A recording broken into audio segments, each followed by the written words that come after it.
Good morning, good afternoon, and good night to wherever you are in this wonderful world of ours. What's up, guys? So today I am going to talk about How Big Things Get Done by Bent Flyvbjerg. This was a crazy interesting book with all kinds of science and fun facts to back up his claim. And basically, like 0.5% of projects come up over budget and under benefits. So learning a little bit about how big projects can get done more successfully can help us out in doing just our day-to-day projects that we have going on and getting them done faster and getting them done with more benefits at the end of them, right? Because that's what we want. So let's jump into it. One of the cool fun facts in this book was in 1996, California approved a speed rail from San Francisco to LA, and you could get there for less than $100 and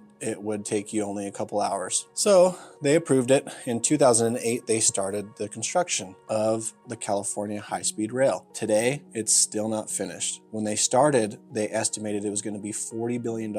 Now it's up to $100 billion, and they're not even going to go all the way from Frisco to LA. They're only doing Merced to Bakersfield. So Frisco to LA is like 380 miles, and Merced to Bakersfield's about half that, 160 miles. And it's going to be more than double the estimated budget to start with, and it's less than half the distance. And these are supposed to be like high-paid engineers and, you know, all these mathematicians and crazy people they hire for big states and businesses. And if they can't get it right, then who are we to try and get it right when we're just trying to manage maybe a home renovation? So it's pretty crazy. So most big visions turn into big nightmares, straight up. 92% of mega projects turn into busts that come up over budget and under benefits and over schedule. They normally take way longer than projected.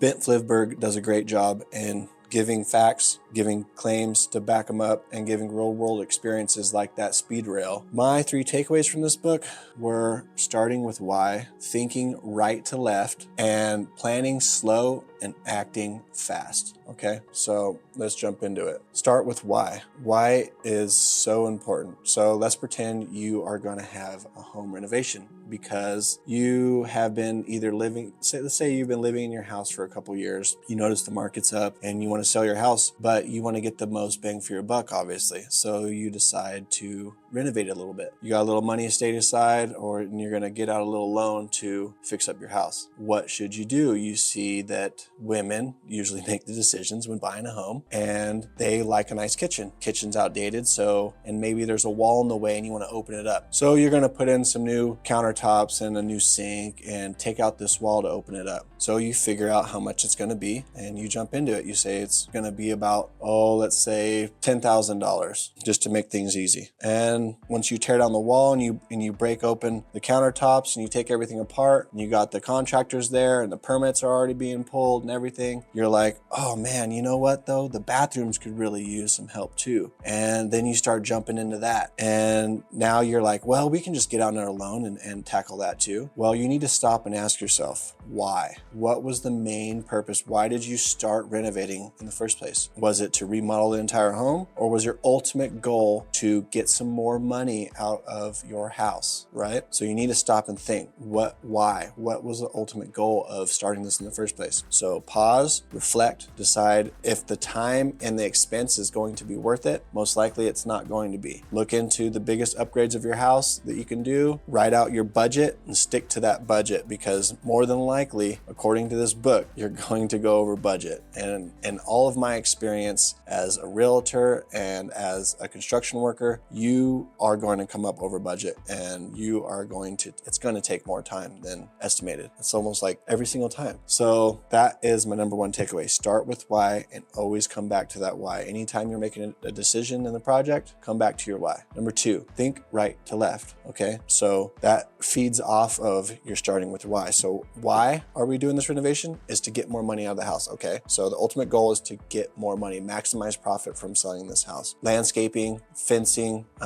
garage doors actually do a lot.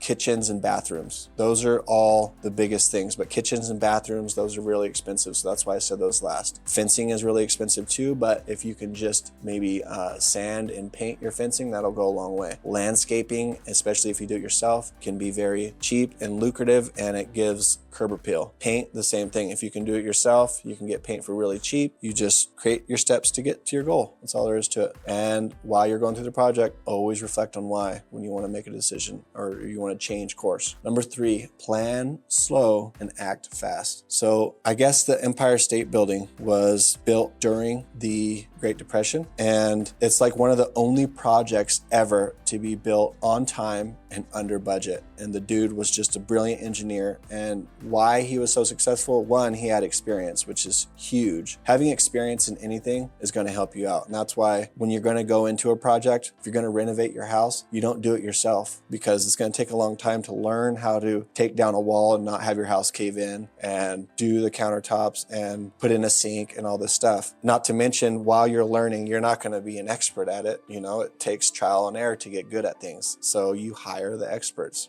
Usually it's somewhere around the mid-range, you know. Usually it's always Goldilocks zone where you find your decent contractor, your decent price, and you go with that guy. So, and plan slow, act fast. What does that really mean? Take a long time to start with why, build your steps back to where you're at today, and go over that plan a couple times at least before you feel like that's a good solid plan, right? So, and sleep on it, because our brains think while we sleep, and our subconscious mind's like way smarter than we are consciously. So that's why they say sleep on it since the beginning of time, because it is really good advice. So create your plan, sleep on it at least one night, you know, and come back to it and say, how's this plan look? More than likely, you're going to say, oh, I can fix this, or I need to take out that step. It's unnecessary. So that's your planning slow, right? Act fast. So what does that mean? While you're going through the process, the longer it takes, the more open you are to vulnerability. So that's like the unknowns are going to pop up while you're going through the process. When you take down that wall, you might notice that the rafters are broke or wet and you need to replace the roof now, you know? So there's different things that you're going to come into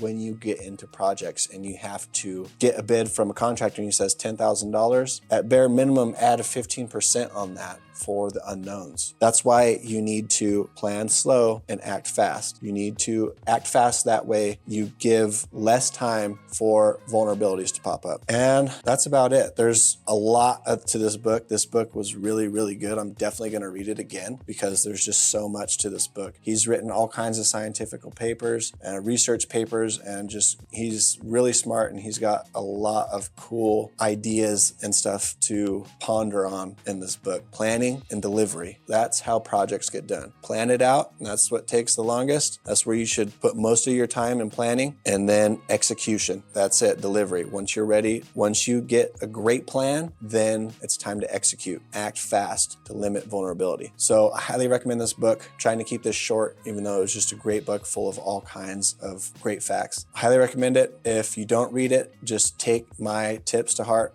And if you start any project, doesn't matter what it is, then go by those takeaways, okay? Thank you for your time. Let me know your comments, questions, concerns, and I will see you next time.